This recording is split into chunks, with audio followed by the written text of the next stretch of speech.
edition. Tony and I are looking. There's an Honorverse anthology that got sidetracked somehow, even though we had most of the stories for it, like 4 years ago. And we're getting ready to bring that one kind of back online. And we have looked at how we are going to approach the next Honorverse companion. Okay. And we are probably changing the name.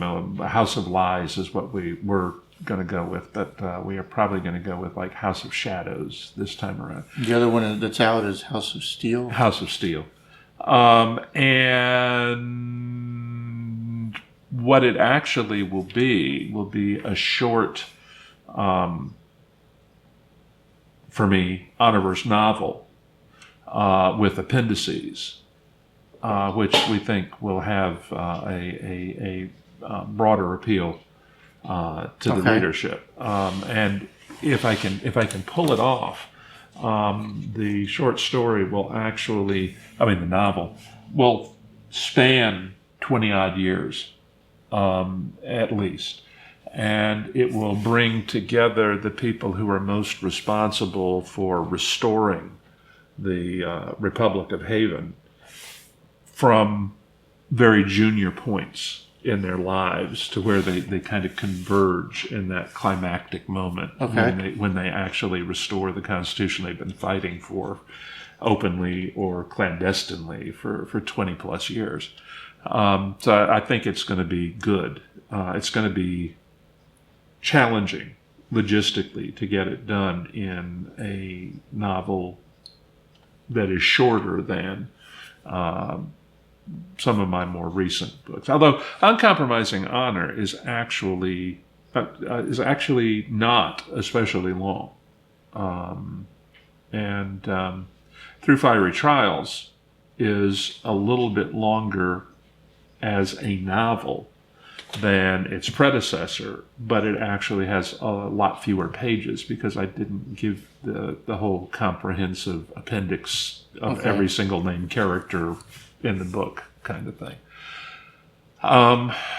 So let's see, what else is going on? And as far as Honor Harrington books go, the main...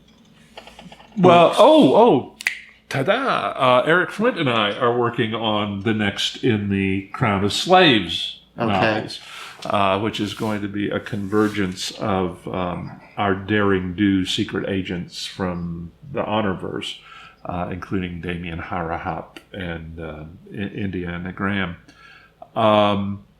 and the ghost hunters from Earth, who believed that there was conspiracy, even though they weren't sure it was the Masons. It's going to be them working together to try and figure out what's really going on.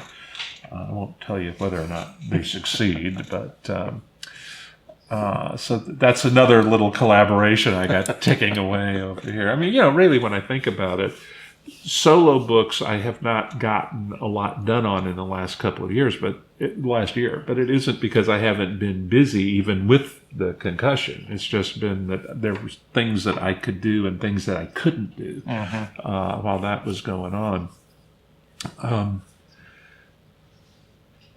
Let's see. Okay, now in terms of what people, I think of as the mainstream Honorverse novels, which would be the novels that focus directly around honor. Those are pretty much done. Okay?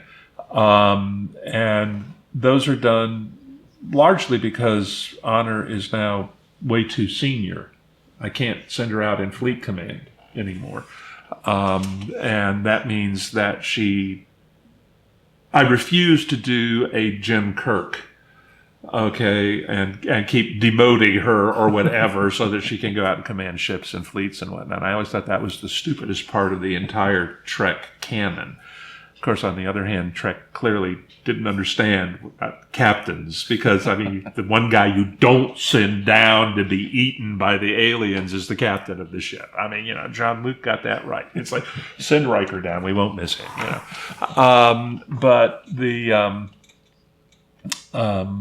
because of that, she has to be in sort of either retired status, which is kind of where I left her at the end of Uncompromising Honor, or she has to be in a very senior position, not fleet command.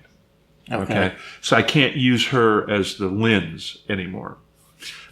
Depending on the timing, this would not be possible in the time frame of the novel that Eric and I are working on right now, but down the road, another 15, 20 years, okay, of in-universe time, her kids will be old enough that I can begin following their career.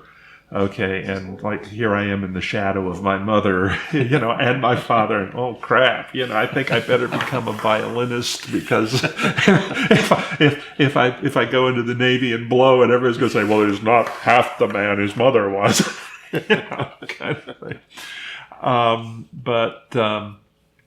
The next solo Honorverse novel that I do is going to be the story of Alfred Harrington's Marine Service and why he discovered that he really should go be a Navy doctor instead.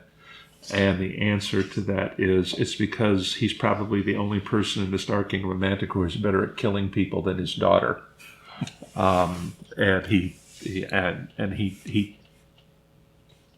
She has sort of subordinated her ability to be a very violent, dangerous person to duty and responsibility and protection. And she learned that from him.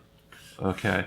He's the big teddy bear, in all their earlier books, and everything else. But you're going to find out that before he was a teddy bear, he was more like a Kodiak Max that was pissed, He finds himself in a situation where he's forced to operate on his own outside the Marine structure. And he basically has to organize a resistance movement on a planet that has been taken over by pirates.